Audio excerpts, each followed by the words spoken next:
the bathtub analogy is always how it's put forward, that you can keep filling up the bathtub, but unless the drain is open, you're going to keep spilling out over the top of the bath. So having the drain unclogged to allow the estrogen out is just as important as controlling the synthesis of it. Guys jump to the conclusion straight away of using aromatase inhibitors when that will solve some of the problem where you're lowering the production of estrogen. But again, if those detox pathways like glutathione, COMT, let's say they're not being supported correctly, if you use an aromatase inhibitor and you lower aromatase by 50% and the drain is still blocked, you've just halved the amount that's filling. The drain is still filling at half the rate, so it's useful, but you've still got potential issues of estrogen recirculating. What's up, guys? Welcome back to Blood, Sweat, and Gear with coaches Skip Hill and myself, Scott McNally, and we are joined by Dr. Dean St Mart. What's going on, Dean? It's a pleasure. I know we've been trying to organize this for probably about a year, and time differences makes it a bit different.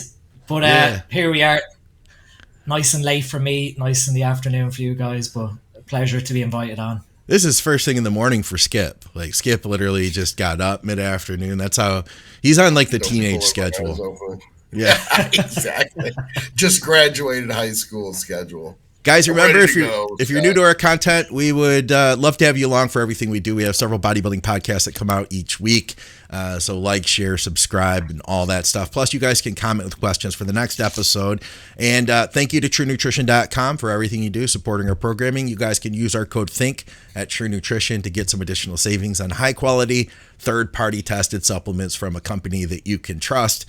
Dean, you and I used to do a bunch of shows back in the Advices radio days, and I've learned so much from you. Just things that I've literally, like, everything I know about sleep and sleep supplements has come from you, man. That I've directed so many people to the podcast we had done in the past. So first, I wanted to say thank you for all the education I've gotten from you. It's a pleasure. I mean, even yesterday, I looked at hit 32,000 followers on Instagram, and it's crazy that 6 years ago I think I had about 1,000 followers. So it's it's doing shows like that in the beginning when you're not a known, but people start slowly listening, and you start bringing stuff like the sleep podcast that we do. And when you break down sleep into them simple little pathways, it's sort of like, oh, well, that's why I'm not sleeping when I'm taking a load of tren, because magnesium deficiency. Yeah. And hey, that was one of the first things I wanted to ask about, because I figured, if people wanted to go back, in fact, I could put the link in, they could go back and watch that whole podcast because it's still up and running. And I've watched it like 3 or 4 times now. And I love, we had the graphs and everything up. You showed all the pathways. And I mean, like I said, I can't thank you enough for that. But one of the topics in the Hacking Sleep podcast that we did was the topic of transomnia. Can you explain to us what that is? Because I'll tell you what, man, 15, 20 years ago, Skip, like, we just knew the lore. Like, we knew, like, oh, if you're taking tren, you might have insomnia. Like, what do you do? Maybe take some more Benadryl to knock yourself out? That's what I had done in the past. And you're just left staring at the ceiling going, okay, I've got 2 more hours until I have to get up. Right. 1 more hour until I get up. 1 more hour to your cardio, Yeah. And then eventually you just give up and get up in the middle of the night and just hop on your bike and do your cardio. Oh, man. Yeah. You know what? I'm going to take control. So I guess when I sort of looked at sleep, it came down to, like, we talked about serotonin and dopamine being the 2 guys that, control how our brain chemistry operates, surround, like, how we fall asleep and stay asleep. And then the key thing that obviously allows us to fall asleep is having high serotonin so that you feel, content and relaxed, and then having low dopamine that your brain isn't going a million miles an hour of thinking this, that, and the other of, your prep, work, family life, fighting with someone on social media. And then on top of that, you've got all these androgens that are influencing dopamine in your brain even more. So when you sort of looked at how does your body break down dopamine? It came to a real simple enzyme called COMT, so catechol O methyltransferase. And all that does is it basically breaks down dopamine and, one of the sort of four metabolic pathways of dopamine. But COMT is a very interesting enzyme because it also breaks down estrogen. And it gets slowed down when you've got a ton of dopamine or a lot of androgens. So all of a sudden, you've got a bodybuilder who could have high estrogen, so COMT slows down to try and clear that out. You've got a ton of dopamine in your brain from, androgen stimulation of creating dopamine in the brain as well. And that's slowing COMT down. And then to top it all off, COMT, the core of the enzyme is magnesium. And if you look at a lot of, bodybuilding diets, most bodybuilders don't get enough magnesium, whether it's, from sweating or from, lack of nutrition. And the way I always put it is that one of the highest magnesium foods, aside from fortified grains and stuff like that, is spinach. And 100 grams of spinach, like a bag of uncooked spinach, has about 90 milligrams of magnesium. The sort of recommendation when you look at how much magnesium someone needs, it's about 10 milligrams per kilogram body weight. So it's huge. Yeah. Someone who's 220 pounds, you're looking at, close to a gram of magnesium, elemental magnesium per day. That's a lot of spinach. Like 10 bags of spinach. Good luck trying to. So, when you look at the breakdown of nutrition, dark chocolate, some nuts, you probably scrape the barrel at maybe getting 300 milligrams of magnesium, which is the recommended daily allowance from a government perspective, but from an optimal perspective, 10 milligrams per kilogram is what they sort of recommend. Okay. And so you look at, the nutrition setup, and if you don't have enough magnesium, you're not going to make enough COMT, or it's not going to work properly. And now all of a sudden, COMT slows down, and one side of it is going to be excessive dopamine in your brain that's going to stop you falling asleep. But the other side effect of a slow COMT is anxiety. And that's why, guys who take boatloads of androgens walk around with a big anxious head in them, because the dopamine in their brain has nowhere to go because COMT is slowed down. So that was one of the other things that, years ago I spoke about, where something like equipoise causing anxiety because of COMT slowing its action down. So you've got too much dopamine in your brain. And you'd think that when you've got too much dopamine in your brain that you'd be very motivated, very driven, let's get shit done. But when you've got too much dopamine in your brain, it leads to anxiety because you've got a lot of nervous energy. Dopamine's sort of next metabolite in the cascade is adrenaline or epinephrine. So now you've got like a really heightened central nervous system, and, it's going to lead to feelings of anxiousness and anxiety because what are you going to do with all that energy? Yeah.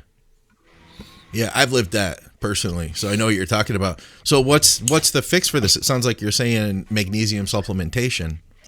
Normally, space and magnesium supplementation throughout the day, but magnesium's a funny one because when you tell someone you need to increase your magnesium, depending on the type, the chelate of how the magnesium is created, like magnesium oxide has a high percentage of magnesium, but it gets rapidly absorbed in your bowel, and that's why it causes diarrhea, or, it's a laxative. Yeah. If you go straight up, let's say your daily magnesium intake is 300, 400 milligrams, and you decide, I'm going to increase it to 1,000, it's more than likely going to flush your bowel, and you're not going to have a fun time. So in that case, you have to slowly ramp it up and allow your intestine to allow the absorption of magnesium. The more, I guess, beneficial one from a calming perspective is magnesium bisglycinate, because you've got magnesium attached to two glycines, and then glycine obviously helps calm down the nervous system through the GABA pathway, and it's a neurotransmitter in its own right.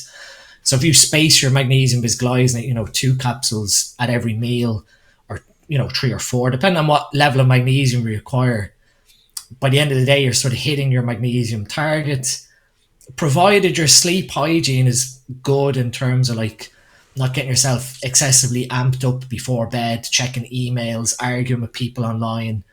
If you've got a pretty good ritual of calming your brain down before going to bed, the magnesium takes over and away you go to sleep. Um, since I sort of figured that out, whenever it was, 2016. Yeah. Anytime I've done a prep, I've just slept my whatever 6 or 7 hours. I've never had what I had in my earlier years of that exact thing of waking up after like 4 hours sleep and going, well, what am I going to do until 5 a.m. when I'm supposed to get up? Yeah.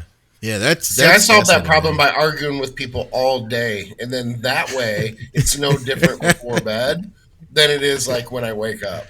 You just do have a question. Tire yourself out. I do have a question about the magnesium. Is there the potential for a negative impact?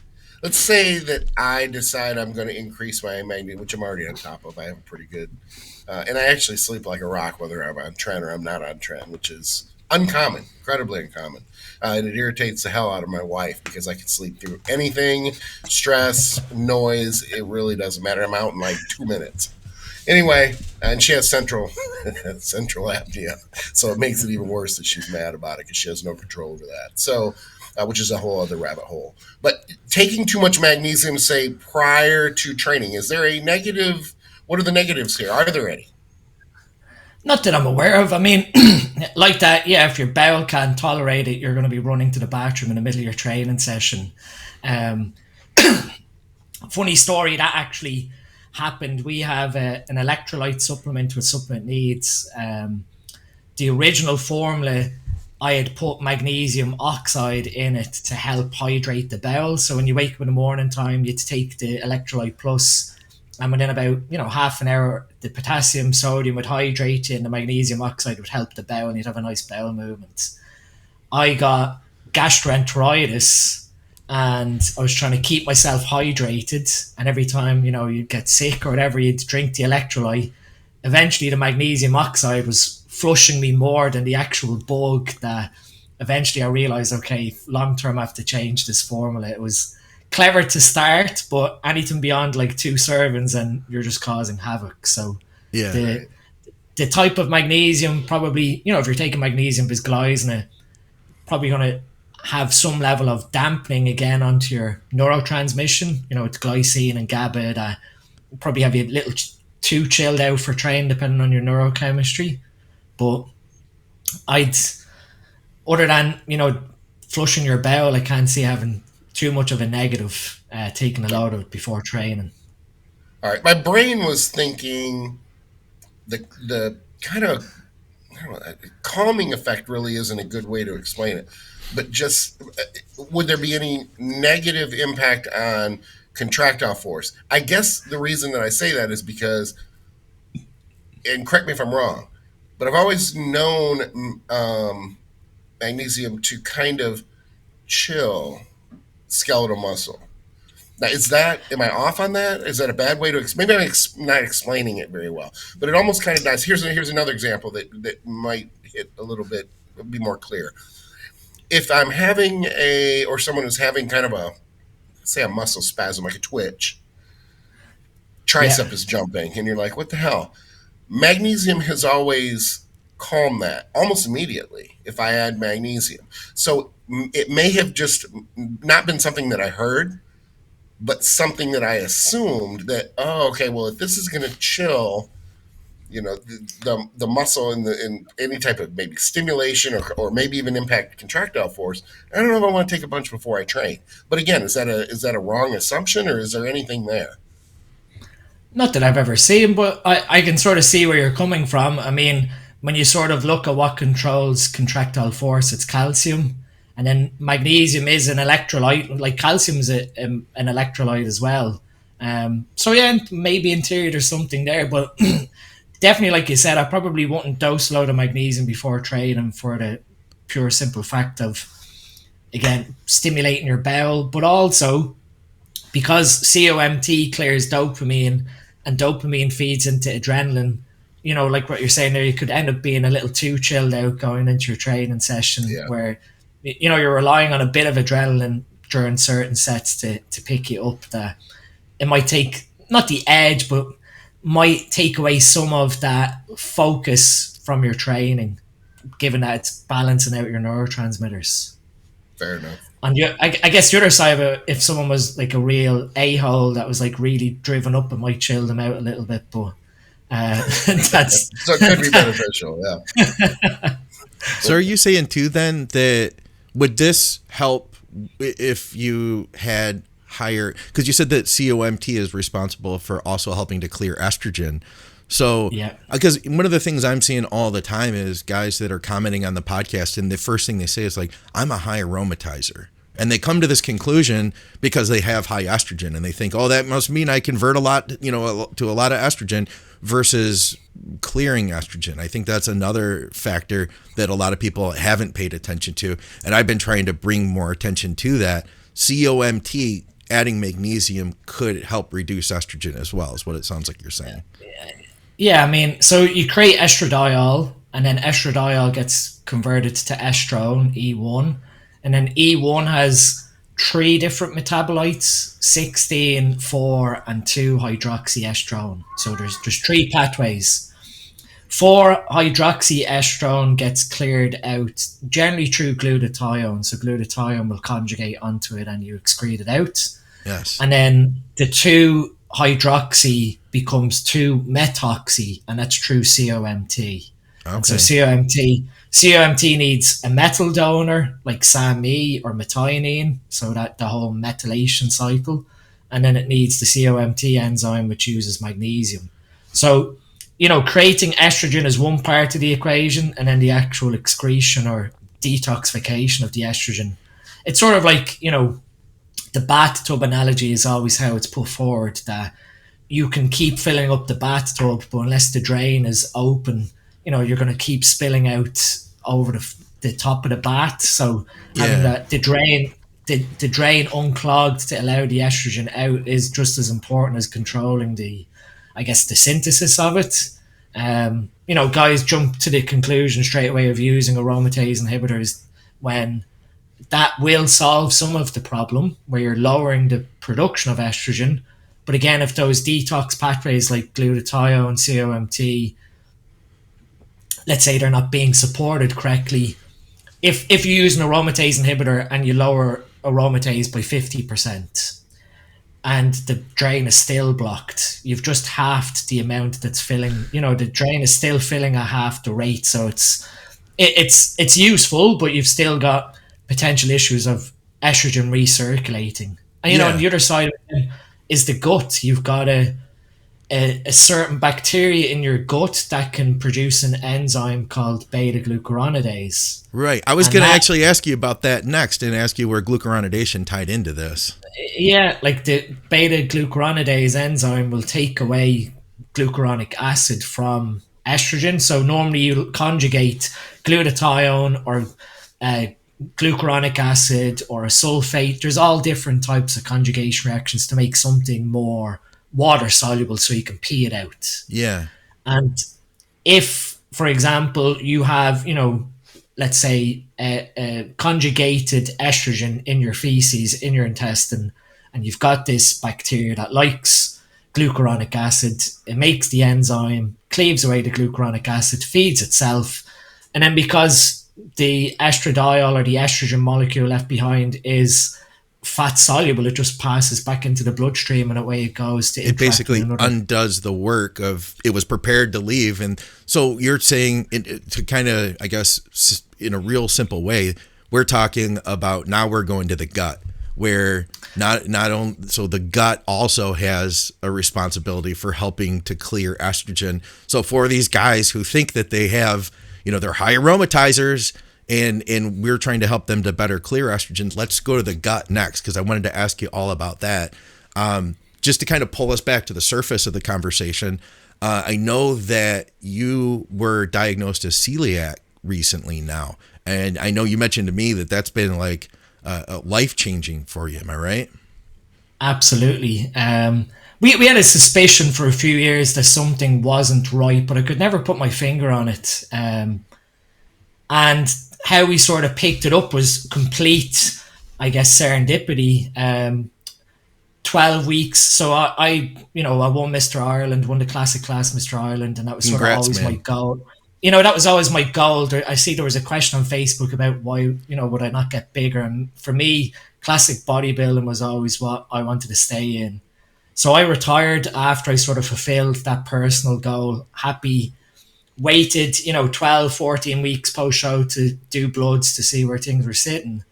And my cholesterol came back at 9, which I'm not too sure on like US measurements. It's probably like 900 or 1,000. It was something ridiculous.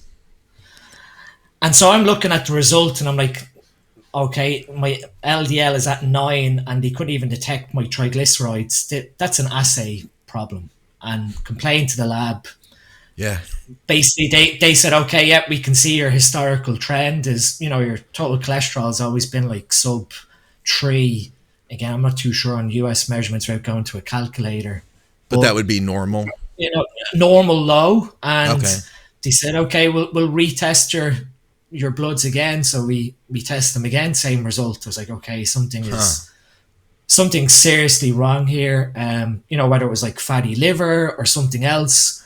But, at that point, I was still very, very lean post-show and nothing was really adding up. So we waited a couple of weeks, done another blood test, and the cholesterol came down by half. And I said, okay, something's changed over the last couple of weeks. And then I had a friend who said, basically, have you ever been tested for celiac? I was like, no, why would you say that? And he said, well, there's a correlation potentially between like liver inflammation, cholesterol production, and gut inflammation or celiac disease. So we done the test for the antibodies for celiac, and they were in the thousands. And so it sort of made sense then in hindsight of the first time we went to carb up in that prep in 2022. Callum, my coach, was like, right, let's add in Rice Krispies, Cocoa Pops, let's carb up on sugary cereals that you're used to from before in the off season. With a lot of gluten. And as soon as 2 meals went in, and it's a highlight in the celiac highlight on Instagram, my belly was literally like I was 9 months pregnant. I was in agony. The amount of gas being made, I couldn't figure out what was going on. We actually thought at the time, that was when I had the gastroenteritis. We thought, okay, my gut is sensitive to sugar after the virus. That okay, let's just go back to just plain rice, cream of rice, and carb up on that. And again, there was no problem, but that's because there was no gluten going in.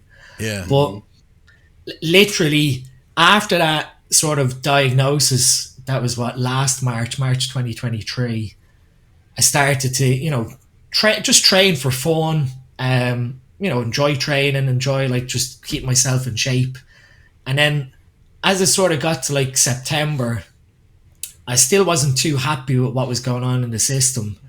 And that was when a friend of mine said, oats have gluten in them, which I knew about, but I was like, yeah, but it's a small amount. So oats have a gluten called avenin.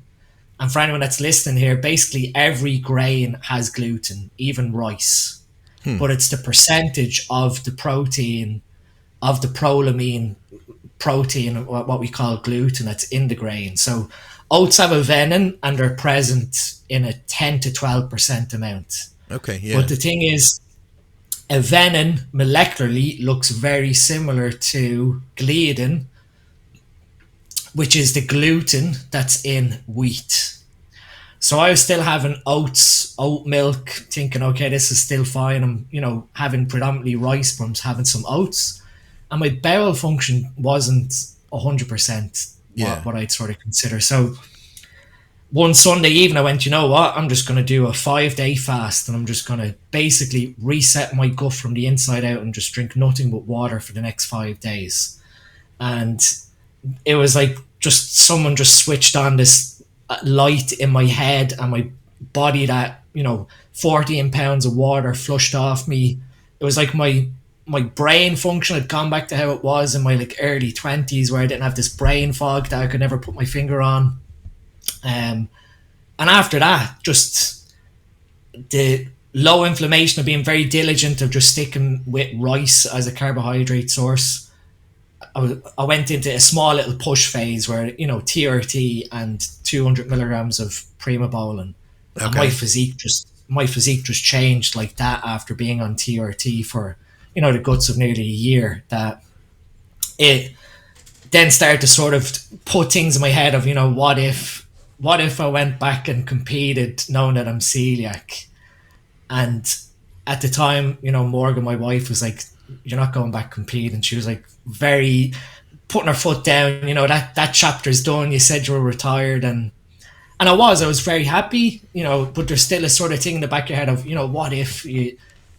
It made sense, sometimes on show day I'd wake up and my bowel just wasn't right, and I wouldn't eat till I got on stage because I was afraid, my gut would be swollen or something would be off.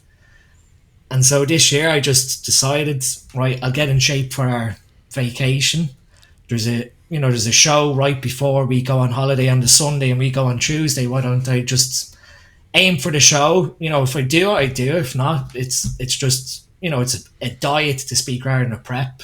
Yeah. And, on the way through, I won the overall of, one of the Northern Ireland shows. So that was my first ever overall win. Nice. And then entered the other show 2 days before the holiday and came first in Masters Classic Physique. So it's looking back, it's something I wish I knew years ago, because it probably would have helped my career back then, because it got to a point where we'd be pushing food and my gut was just saying no. Like my carbohydrates were up at 900 grams, and sometimes I'd eat a meal and I'd have to run to the bathroom, and you think, oh, it's just the volume of food that I'm eating. But it was, an immune response to, for example, my post-workout meal was like 250 grams of Rice Krispies, which has barley malt extract in it, which is gluten. Yeah. And so that was basically flushing my gut. And why we never caught it on other blood work over the years was, anytime I did do bloods, I was always eating gluten-free relatively, in terms of like rice-based food. So most of my meals were like typical rice and chicken and beef and whatever else. Yeah. You didn't do it like right after a load or something like that. And what happened with that blood work in the January was I got ill with a flu, and I was eating eggs and toast for a good few days before the bloods. And so obviously the gluten in the toast was what was pissing off my liver, and then my liver was making a load of cholesterol in response to being inflamed from the gut. So that was just complete serendipity that we caught that with the cholesterol. Right on. Well, hey, to tie us back in, we were deep with beta glucuronidase and glucuronidation and COMT and the gut in general, and basically eliminating estrogen. And you had said that, gut health is important, and if you get bad bacteria, that basically that bacteria can go in and undo all the work you've done to remove estrogen, and that estrogen will then recirculate. What can we do to focus on not letting that happen? Especially for those guys out there that are listening that are saying, hey, I'm a high aromatizer, but also, I guess, for everybody, for Skip and me too, basically everybody who's taking testosterone really could benefit from it. Yeah. So the way I always put it forward, and it's a real simple concept once you understand it. We always think about our stomach and our small intestine as being sort of your digestive organs. So you've got your stomach with stomach acid and pepsin for chemical digestion, mainly of like proteins. And then you've got your small intestine with, your pancreatic enzymes, your bile for emulsifying and helping to further break down carbohydrates so they get absorbed in your large intestine. The other way to view them is sterilization tanks. So you've got a stomach filled with acid and you've got a small intestine filled with base or alkaline. So your stomach is basically killing bacteria that don't like acidity, which is obviously a basic environment. And the small intestine is killing bacteria that like an acidic environment because it's a basic setup. So if you have inadequate stomach acid, the bacteria that should be killed by that acidity is passing from the stomach down into the small intestine, where it's being nurtured in the pH that it likes.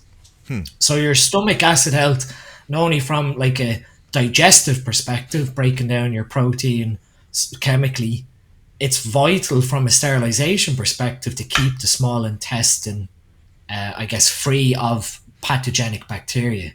And that tends to be why when someone does get, small intestinal bacteria overgrowth or SIBO, it's generally an infection that relapses because they never correct one of the root causes, which is low stomach acid, allowing bacteria to go down and proliferate into the small intestine.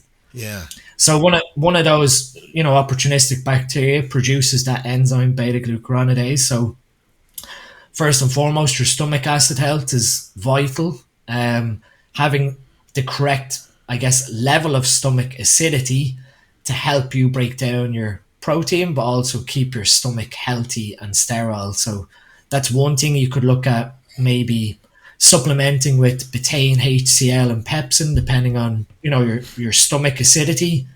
And the crude test, I guess, people who are listening might have heard of it. You just get like baking soda or bicarbonate of soda, like a tablespoon in 2 fluid ounces, so 50 mils of water, and you drink it. And it's simply, a chemical reaction of an acid with a carbonate base will produce water and carbon dioxide. And what you're basically timing is how long it takes for you to burp. Okay. So if you have adequate stomach acid or acidity, you will produce carbon dioxide quite quickly, and that will get burped out as gas. And so you'll know if your stomach acidity is optimal based on that simple test. If you don't burp, or it takes quite a while for a burp to generate, then you might, benefit from a small amount of betaine, HCl, and pepsin with, quite fibrous protein meals. The other thing that, people sort of look at from a digestive health perspective are stuff like bitters or bile acid salts, which again are helping with the small intestine. So you're helping to improve your bile viscosity and improve the pH of the small intestine. Yeah. But at that point, if you've got pathogenic bacteria in the small intestine, your bile isn't really going to do much towards them than helping to mass move your sort of digested food along, if that makes sense. So it's going to help obviously with your removing constipation, helping to improve your elimination, but you're never really going to kill off those bad bacteria within the small intestine and towards the end of the small intestine, unless you use sort of targeted therapies. And this is sort of where I guess you have products, that are antimicrobial herbs or nutraceuticals. But to be honest, once you have these sort of pathogenic bacteria in your small intestine, a lot of them are resistant to a lot of these natural herbs and, I guess, therapies. And I've seen it quite a bit with stool analysis. So there's a really nice stool analysis from Doctor's Data called GI 360. I never heard somebody say there's a really nice stool analysis. I just wanted to, I just wanted to say that. That's all. The GI 360 basically will characterize the bacteria of your stool very in depth. So it basically uses a genetic analysis to figure out all the different types of bacteria in your stool. Yeah. But once it finds a strain that is pathogenic, they actually isolate it and then test that bacteria against different therapies in order for you to understand, this is how I kill what's pathogenic within my gut.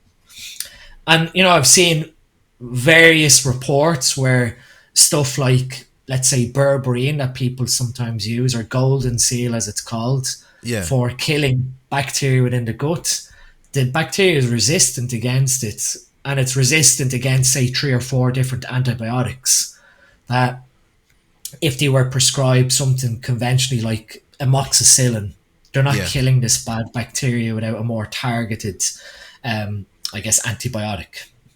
So in that instance, whilst I love like natural medicine and nutraceuticals and herbs and everything else like that, when someone does have, some level of gut dysbiosis, quite often it needs what I sort of consider a more targeted approach where you figure out what bacteria is there.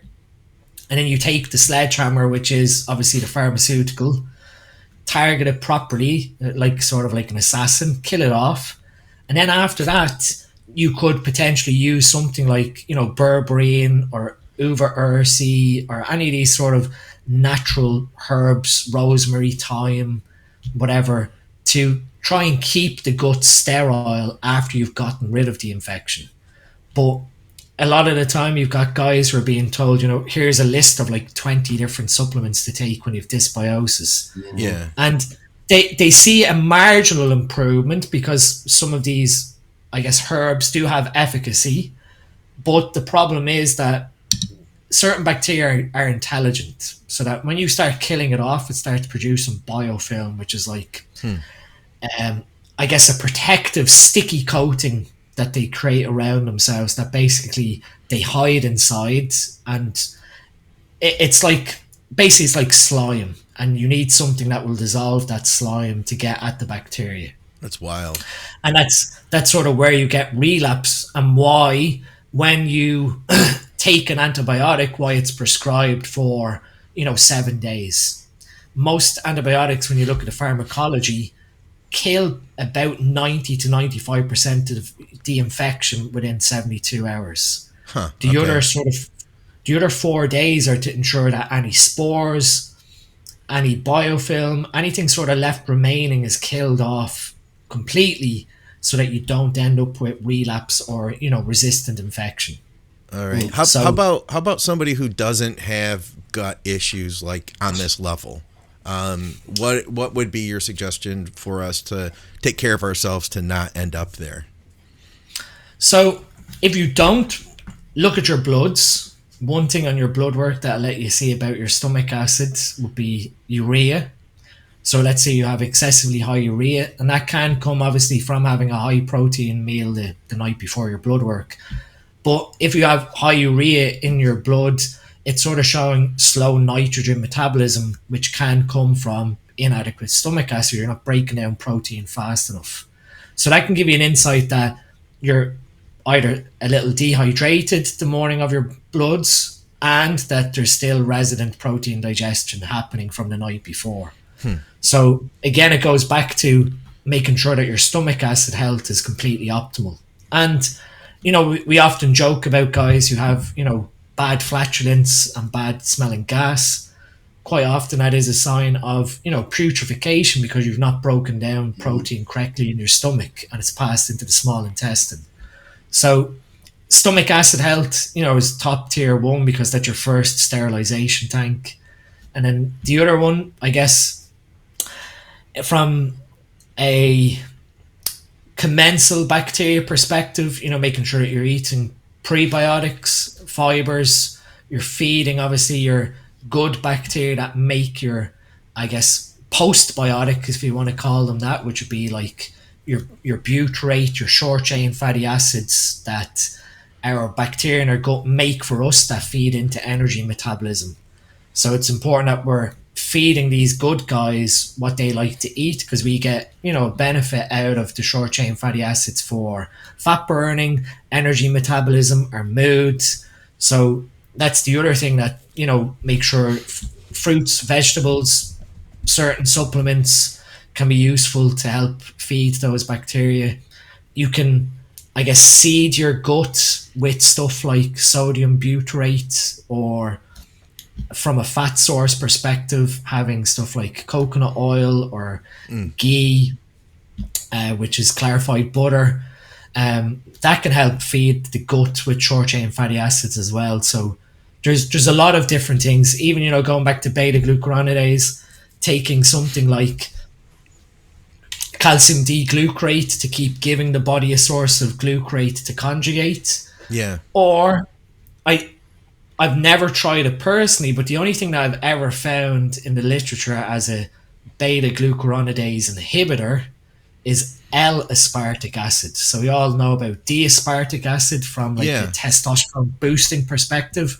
Yeah. The other, I guess, enantiomer or stereoisomer of it is L-aspartic acid. Huh.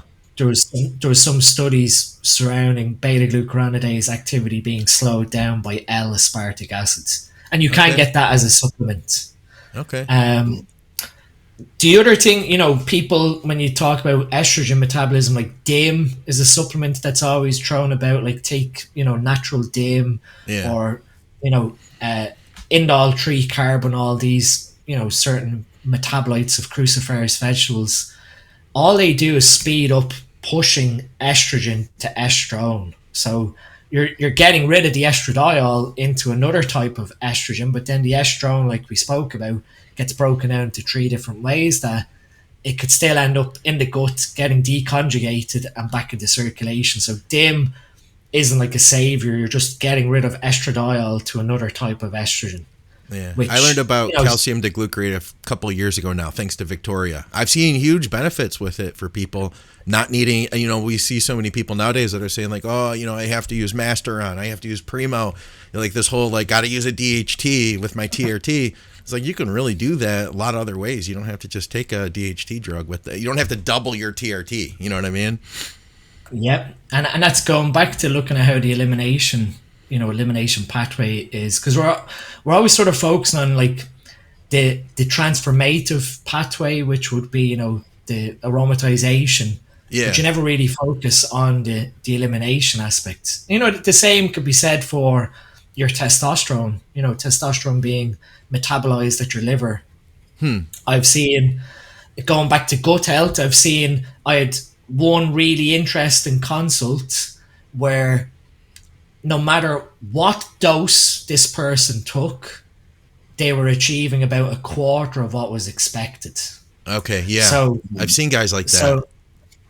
So he was prescribed TRT by an endocrinologist, and let's say 125 milligrams of test should be creating a level of about 800.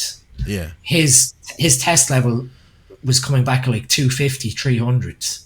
And, then at one point he swapped over to, a UGL, saw the same response, so you couldn't blame that it was the actual pharmaceutical at fault. Yeah. And then in the picture of it, looking at the sort of history of the bloods, all of a sudden there was points where his testosterone level was where you would expect it for a given dose. And then when I delved a little further into it, that period of time where the testosterone level was normal or normally metabolizing was a prep. And then you go one step further, and obviously on prep, he was eating gluten-free. So this guy was celiac. And what we find is when the gut is inflamed, it speeds up sulfation and the CYP enzymes that break down testosterone. So all throughout his, late teens, early 20s, when he was with the endocrinologist and they weren't getting the expected result, it was because he was eating gluten. There was that inflammatory response, speeding up the metabolism of the drug. And, sure enough, you go to following a gluten-free diet, and since then the testosterone level has stayed as expected. So there's quite a few things in, study-wise that show that increased metabolism of testosterone if you are celiac, or I guess if you got leaky gut. Yeah, that's wild, man. Let me piggyback off that with a question real quick. It's been sitting on my brain for like 20 minutes, which is weird because I don't usually keep my mouth shut. But everything you're saying is so informative that I'm just sitting here quietly listening. If you had to guess, how many people, maybe maybe a percentage of bodybuilders might have celiac and not know? Or maybe not to the point of celiac, but a high intolerance to gluten that they aren't even aware of. Yeah. I would suspect, based on what I'm seeing currently, about 60 to 70%. And how you can figure it out is very simple, is looking at the thyroid antibodies. So one thing that's never checked on blood work are the anti-thyroglobulin and anti-thyroid peroxidase antibodies. Huh. So there's there's an intimate link between Hashimoto's and celiac disease or gluten intolerance because it's the same genetics, the HLA gene. And so if you look at someone's blood work and you see thyroid antibodies, and generally anything sort of above 15, 16, you're looking at someone who has a mild leaky gut, which is then sensitive to gluten. It might not necessarily mean celiac, because celiac is an autoimmunity where your immune system will eat your intestine basically in response to gluten. Having gluten sensitivity from having a leaky gut, the thing is, when we look in terms of molecular shape, gliadin, the protein that's in gluten of wheat, looks very similar to your thyroglobulin protein, which is like the protein that creates all your thyroid hormones. And so if gluten passes across through the gut lining, so your gut lining basically has a single cell thick and it's just cemented together. So if those cells become slightly leaky and let a small particle of gliadin peptide across into the bloodstream, the immune system on the other side sees it and goes, okay, well, that's a foreign protein. They produce antibodies to destroy it. But in the process, we now understand that there's friendly fire where they start making antibodies against thyroglobulin because it looks very similar. So if someone's thyroglobulin antibodies are slightly raised, and like I said, anything around 15, 16, you're looking at someone who has at some point had a leaky gut, which is triggered off the creation of those antibodies. They might not be celiac, but they more than likely are gluten sensitive. I mean, I was shocked after the 5-day fast of what inflammation came off my body from avoiding oats, like just fluids. And we went on vacation in May, and stupidly I was taking a lactase supplement. So when you have celiac, one of the things that develops out of it is lactose intolerance because your gut gets upset basically or gets damaged. I was taking this lactase supplement that on holiday I had a severe bowel issue after we had ice cream. And I thought, okay, it's the lactose in the ice cream. Stupid me. The next day, the boys, we've 2 sons, wanted ice cream, and I'm like, yeah, let's go get ice cream again. Took out the lactase supplement and looked on the back, and sure enough, it was made from wheat. So I basically poisoned myself the day before with gluten. Yeah. But again, over the course of that holiday, from that gluten exposure, the lactase supplement, you're talking a trace amount. I came back, and again I'd done another like 4-day fast, and I dropped 12 pounds of fluid off my body. Like it was the amount of inflammation that just sits on your body. Similarly, we were on vacation there in Lanzarote, and there was I ran out of I've been using, like, we have a plant-based vegan protein, vegan ISO. Ran out of it, and I thought, okay, well, what am I going to eat to help keep some level of protein up during the day as like a snack?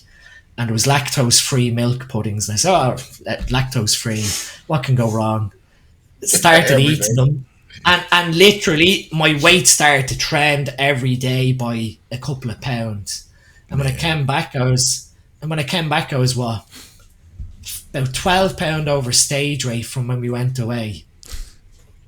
And I knew from, looking at my physique, was water retention, just fluids. You're just bursting full.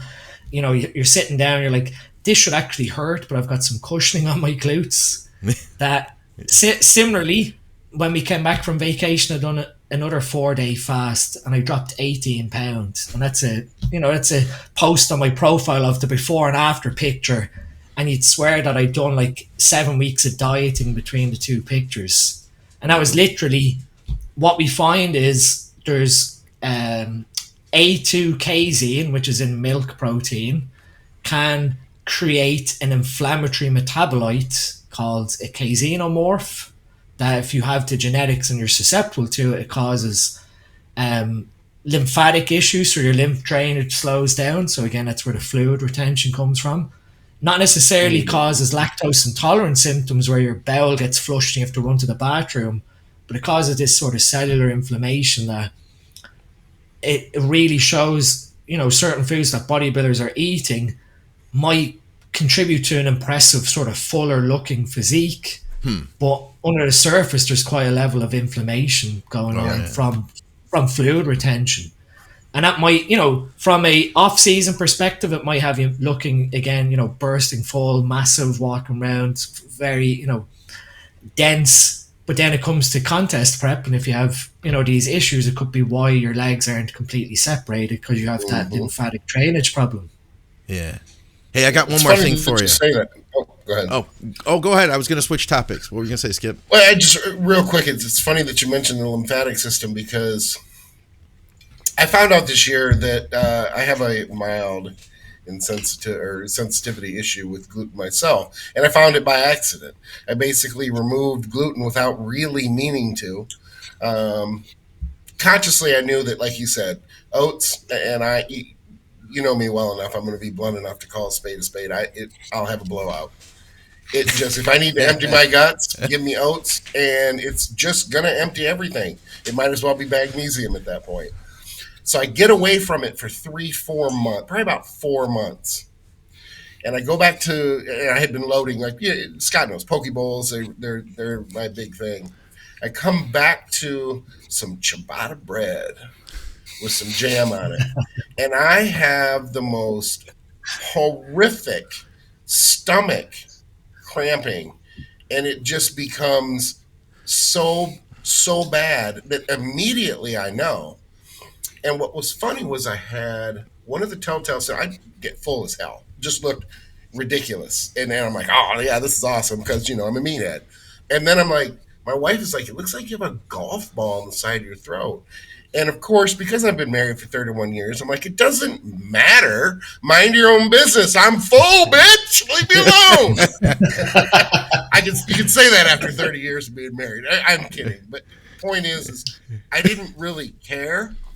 But there was that connection to that specific lymph node that after going back to my regular diet for 2-3 days, it would disappear. But any time that I would have something that would have heavy gluten in it, it would just blow up. Still does, that lymph node. And talking about this, it made me think the same thing, because I started doing it with clients. I'm like, you might think, we had this gluten thing, 5-8 years ago, where everybody is gluten. Oh, I can't have that. Does it have gluten in it? I can't. And it just gets on your nerves. And I used to just destroy these people. But without them really knowing what they were talking about, there's truth to it. It's like, oh shit! I know I have something. Yes. I have something too. I do, because when I've had bread in my diet, I'll eat bread in the morning in my meal one continuously. When I pull that out, my stomach goes from like here, gets sucked in. Absolutely. And it's within a matter of a few days. In fact, I have the bread cut out now, but I've been eating pasta. I've been eating a lot of my meals, I've been using pasta for my carbs. And I just decided this week, as an experiment, I swapped out my pasta for a gluten-free pasta just to see. Like, I'm changing nothing at all, switching to the gluten-free pasta, so I don't have really much of any gluten in my diet now. And I'm going to see what'll happen. And I already know what the answer is. So I think that maybe it's not as extreme for all of us as Skip having like a goiter on the side of his neck, or Dean, you having the extreme celiac issues that you've had. But I think for a lot of us, we have more sensitivity than we're really willing to look at, I mean, looking at, and it's not like conspiracy, because it's been studied in terms of, environmental exposure to certain pesticides like, glyphosate. There's a complete link between thyroid issues in farmers who are exposed to a lot of glyphosate. And it's basically because glyphosate as a weed killer or a pesticide basically punches holes into your gut. And so if you're exposed to glyphosate, and this is what drives me nuts, because around here, we live in the countryside. In the summertime, guys drive around on quad bikes from the council, spraying all the weeds in the road with glyphosate, and you're out walking, breathing in all this stuff into your body that, is basically punching little holes into your gut lining that you're relying on your gut to close tight quite quickly. That, if you create a small level of leaky gut and you're eating gluten, all it takes is a small amount to go into your bloodstream, and your immune system looks at it and goes, well, what the hell is this? Yeah. And creates an antibody to it. So it's not, more so I think there is a level of environmental impact that most people aren't even aware of, because you're out walking, you can't smell or breathe, glyphosate is hidden. Your next door neighbor could be spraying it on their weeds in their front garden, and it's washing into yours when it's raining, and stuff like that we're not even aware of. That, over time, like anything, more data will come out and eventually be like, oh wow, we've sort of created some of these problems ourselves that, again, most people are probably not aware that. Like me, prior to doing like the full sort of elimination of gluten, I knew something was up, but I couldn't put my finger on it. And you accept something as being the standard, as normal, as opposed to going, hang on, something is seriously wrong here. That, like you, Skip, like I'd eat my post-workout meal and I'd have to run to the bathroom, and Morgan, my wife, saying to me, you've got something seriously wrong with your guts, and you're fobbing it off. You're like, yeah, well, like I'm eating 5,000 calories day in, day out. Right. What do you expect? Right. Yeah. I'm a machine. Leave me alone. Yeah. I'm trying to grow. I'm full. Look at me. Well, we had a bunch more stuff. And I'm glad you said that, because I think there's a far more of a connection there. And like you said, people have their normal, and putting their finger on it. I didn't. I've been training for 40 years. I've been doing this a long time. And it took me to eliminate it on accident. Yeah. Without really meaning to, and then coming back to it and going, whoa. And then to see the same thing in clients. I challenge them. I'm like, just take it out. And that's the thing too, is even if you don't know, you don't have the blood work, you don't see these black and white markers that are saying, okay, this could be an issue. Just take it out and just leave it out and see. And you can even look up my poke bowl recipe. There's a plug for you on my YouTube channel. But you can get away from it, and you may not even notice anything when you get away from it. But go back to it. Back to it, and then tell me what happens, because it's a lot. And those numbers, that's funny, because I was saying, I bet he's going to say 70%. If he does, I am right in there, because I think it's significantly higher than people think. I would agree. Females especially, a lot of thyroid problems in females. When you delve into the thyroid antibodies, it goes back to gluten. And then I always laugh, there's such an emotional bias to gluten. Now when you tell someone take out gluten, they're like, what do you mean I can't have a bagel or kind of a donut or whatever? Right. Yeah. I mean, like what you said, when you reintroduce it, like obviously when I was diagnosed, I went gluten free other than oats. But we were on holiday visiting my father's relatives in Mauritius, and we went out to a family dinner, and we were trying to explain to them, how serious celiac was and whatever else. And they made, my dad's cousin made homemade burgers, is what I was told. And I'm eating it, and I'm going to myself, no, this doesn't taste like a homemade burger. This tastes like, like a store-bought burger that has got a binder. Flowers and stuff in it. And I'm like, no, and I really should eat it for courtesy. And then literally within 15 minutes, I had to run to the bathroom. And for 2 days, I slept straight. I felt like sandpaper. Sandpaper was rubbing along my guts. I'd never experienced lethargy like it, where I could not leave our Airbnb's bed for 2 days. That it really showed me when you cut something out like that, and you are set, like that was 14 weeks I hadn't eaten gluten in. I was ruined. So it's, your gut, the way I always tell people, your gut repairs itself pretty much every 4 to 5 days. So the epithelial cells of your gut regenerate roughly every 5 days. So if you cut out gluten for, let's say, 5-6 weeks, that's 5 or 6 gut regenerative cycles that when you go to reintroduce it, let's say the gut is a little leaky still, that you haven't addressed the overall picture, and you have a small bit of gluten and it passes into the bloodstream. The immune system has basically been nice and calm, it's been on low alert, and then all of a sudden this invaders come back in and triggers off that inflammatory response. that, I know you Scott wants to. I know Scott wants to move on. Can I have one more quick question, Scott? Yeah. I was actually gonna say, because there was a bunch of stuff that we're not going to be able to get to. I'm going to ask him one more question, but Dean, we'd love to have you back, man, because there's a whole other chapter here that we didn't even get to, like talking about GDAs and talking about how they work. We actually had one of our listeners recently ask, like, how does berberine even work? And I thought to myself, oh man, I'm going to snag that question for Dean, but we won't have time for it on this episode. So I would love to have you back, man, and tackle that one. Absolutely. Right. That's why I'm always careful asking questions, because I've been working long enough with Scott. He just has that look on his face. He's probably texted me 4 times. Just quit asking questions. I don't pay attention to my phone anymore. We want the organic conversation too. There's a balance there, Skip. Is there something in Ireland where you guys don't have silent H's? Because we That was a good build up to that one. That was a good build up to that. It's herbs in the United States, but you have said, and because I'm so immature,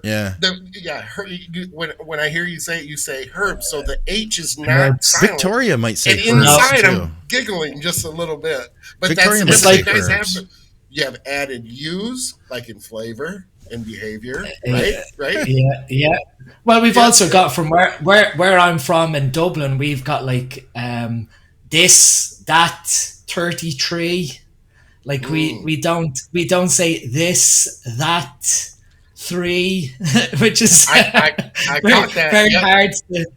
Very hard now, to articulate. And your schedule, you're not schedule. Right? It's schedule, yeah. Oh, he says schedule. Oh, it is schedule. Okay, because then that would be a UK thing. Dave schedule, might say schedule. Right? I could see Dave saying yeah. schedule. Yeah. Okay, that's a UK thing. Yeah.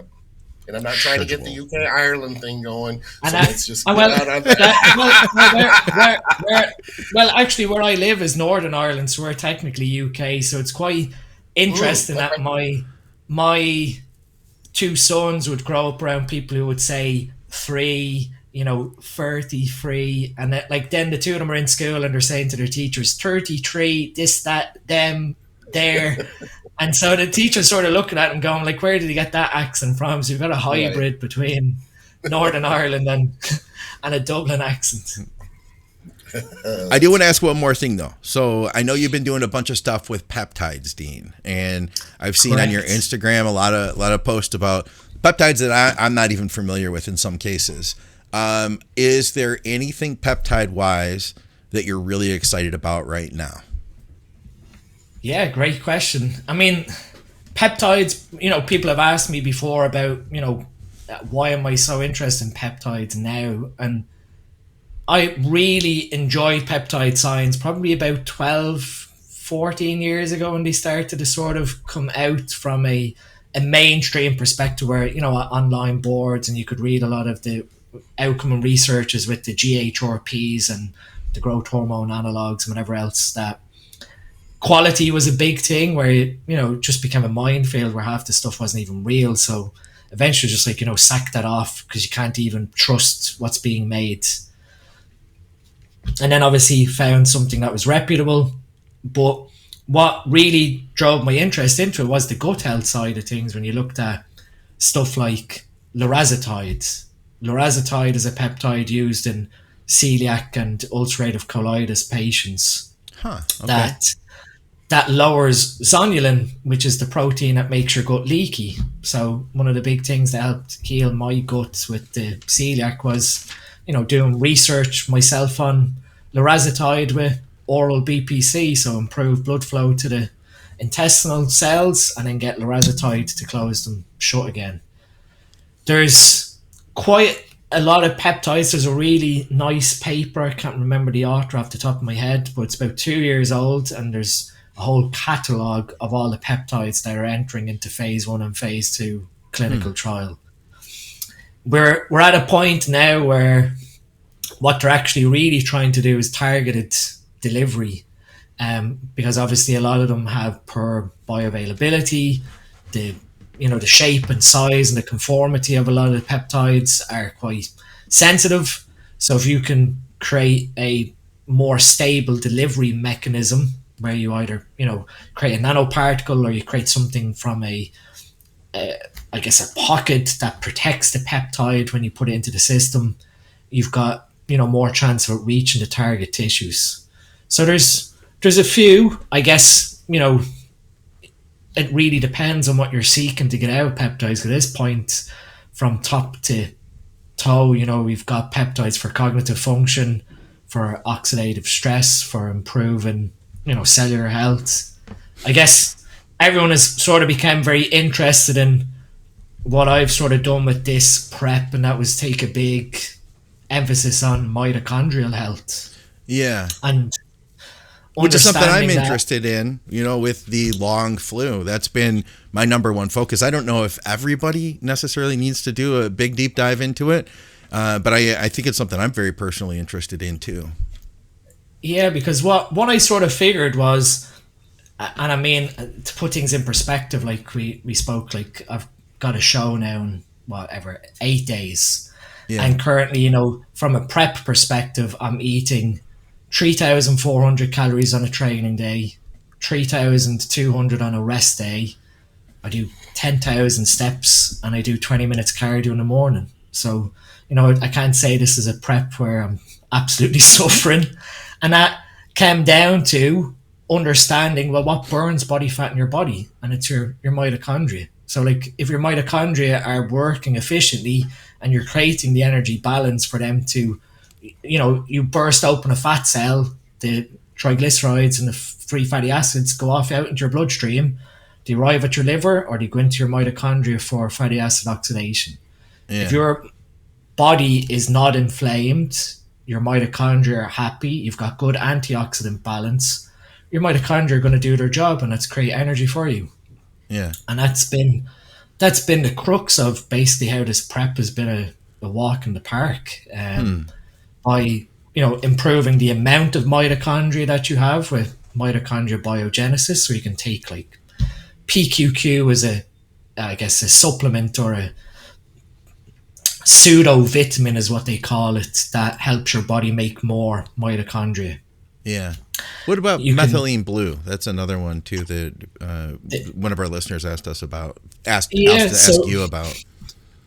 Yeah, so methylene blue is another thing that I added in at the start of this prep after reading about it for a number of years, but never really, again, trusting any sort of place where you'd obtain it from.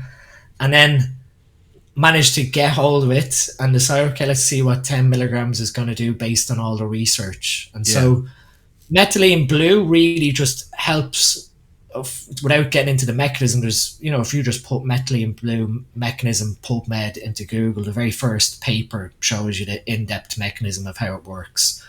But it basically helps to optimize the mitochondria in terms of how it protects itself against oxidative stress. So it makes the mitochondria more efficient and reduces the amount of free radicals that the mitochondria makes. So if the mitochondria is able to protect itself, it's going to be more efficient at doing its job of creating ATP.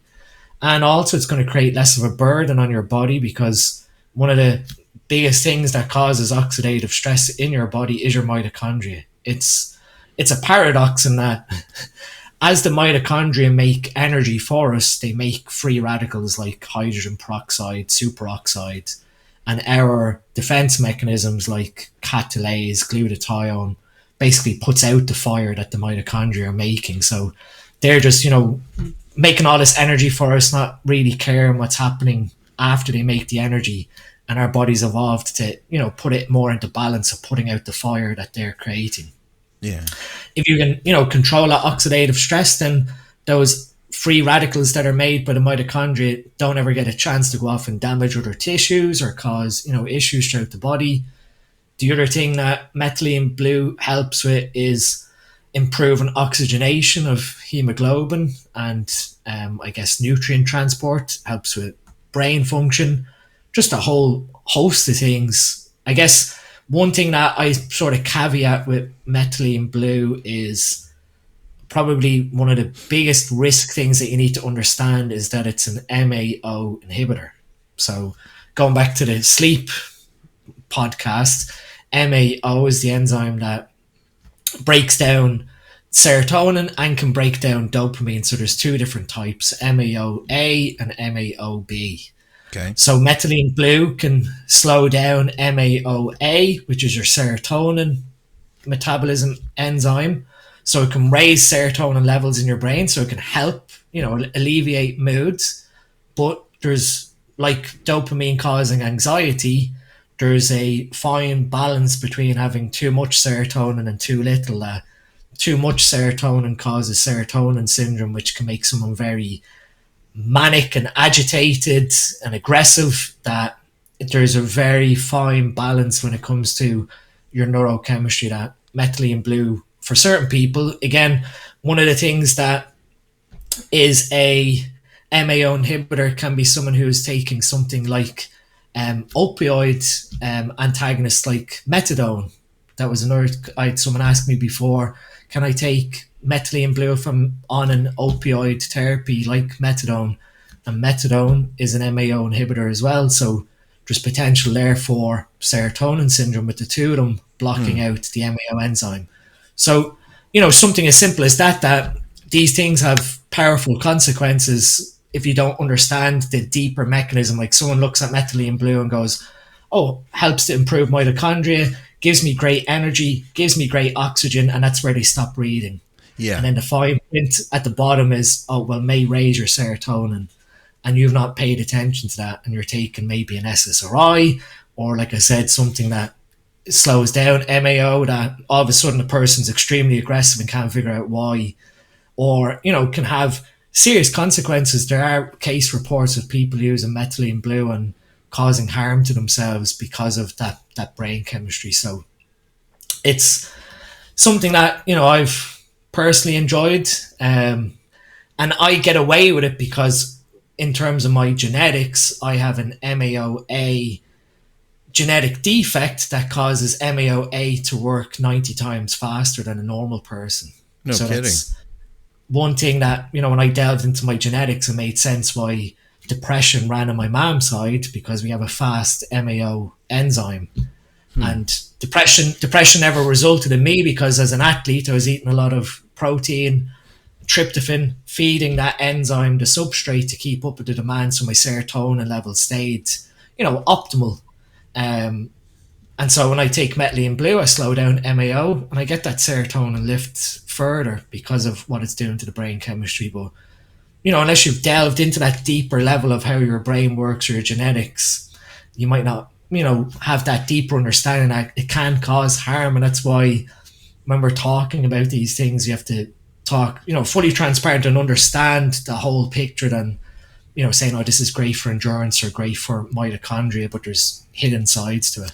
Yeah, that's kind of been what my big concern is, because I feel like everybody has said, like, oh, this whole thing of like, hey, like I said, I feel like I could use a legit benefit in improving my mitochondria. So I feel like I have this actual reason where it makes sense, but I'm seeing it as being like a topic now where people are like, oh yeah, I want to do things for my mitochondria, something they had never thought of before.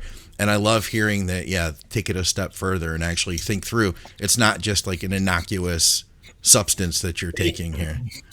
I mean, even from like a mitochondria optimization perspective, you want to put it that way. Imagine you already are creating a lot of oxidative stress from the number of mitochondria you have now. Yeah. What do you think is going to happen when you multiply that number drastically? That now you've got more guys creating more fires that you have not got the capability of putting out, that you're just going to create further havoc in your body, that you really need to, understand the low level basics of, oxidative stress, your antioxidant balance, making sure everything is optimal there, and then safely bring the number of mitochondria up, provided again that you are staying on top of that antioxidant balance. Yeah. Yeah. Well, this is great, man. Like I said, we could keep going on and on. I'm really glad that you could make the time to hang with us and that we could introduce you to Skip. It's always been just me and you, so it's nice to get reconnected, have you on again, and and actually get to introduce you. We were supposed to have Andrew on with us too, and he was bummed he couldn't make it, by the way. He said he's sorry he couldn't make it. He had some traveling that was going on, and last minute something happened with the trip and he had to be somewhere else today. It was a pleasure. Like I said before we come on, I've been a big fan of Skips all these years growing up, so the pleasure is mine to be invited on. All right. Yeah, it's very, very cool. I'm glad to meet you kind of face to face. I mean, right? I mean, face to face in the world that we live in anyway. Yeah. All right, guys. Well, I'll have your Instagram down below. Is there anywhere else that you want to direct people besides there and to Supplement Needs?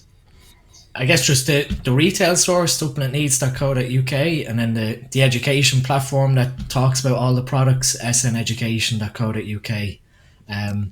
I guess we have the YouTube channel that we're slowly drip feeding our new big massive project building headquarters that we're building. So if people go over to Supplement Needs on YouTube, they'll see that journey unfold. I can't wait till we go on our honeymoon, because we will stop by. We want to visit. By then it'll be finished. Everything will be built. Absolutely. Sure. We'll have to get a leg session in. That'll be good. That sounds good to me. And of course, guys, go to teamskip.com. You can reach out to Skip for coaching there. You can hit me up at McNallyDiets@gmail.com. And of course, thank you again to TrueNutrition.com. Use our code THINKOVER there. SupplementSource.ca for Canadians. And thank you to Patreon. We've got some Patreon questions coming up on the next episode. For another episode of Blood, Sweat, and Gear, guys, we will see you soon.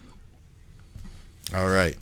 Thank you very much, Dean. We appreciate you, man. Yeah, very cool. That was a hell of an episode, right? And good luck at your show, dude. A lot of information. Yeah, appreciate it. Really appreciate it. Like I said, it's just it's more at this point a bit of just fun.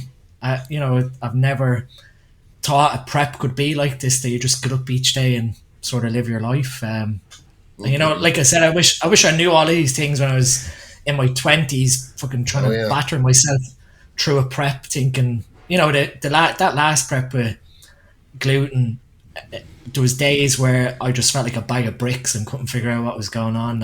This time it's just, people look at you in the gym, they're like, you doing a show? You're like, yeah, there was one that is, I think, a 10-minute drive from our house in Derry. Nice. And at the last minute I decided last week to register for it. Just why not? Yeah. I love that. That's cool. I mean, like this time round, you'll laugh at this, Skip. My cycle for this current prep. We're live, just to let you know. Still, I don't know if you want to throw that out there. Okay, just throwing it out there. We spoke about it. We spoke about it on the Vigorous podcast. It's literally 125 test and 300 primo, and 10 milligrams of tren 4 days per week. And that's if it's working and everything is going well and it's a walk in the park, that's awesome. It's one of those ones where it just goes back to that low inflammation and everything else. That it just you say to people and they're like, "There's no way," and it's well, I'm being open there with what's going on. The last prep was 300 tests, 300 masked, 600 primo, so it's pretty much a third of the last time, and which I would still call that like modest for a contest prep cycle by a lot of people's standards. Yeah, still modest, but from now it's like you could technically probably classify TRT plus. Oh yeah. right. Yeah. But yeah, so you don't have to come off the show wondering if you're going to die too. So there's that. That's a good thing. It's a good thing. Well, look at the last set of bloods after the last show where you're looking, you're going, I'm going to have a heart attack the next week. Yeah, exactly. All right, man. I'll tag you when this comes out on Friday, and I'll send you the links and stuff. Pleasure. Thanks for having me on, guys. Thanks for being here. Great having you on. Yep. No problem. Speak to you soon.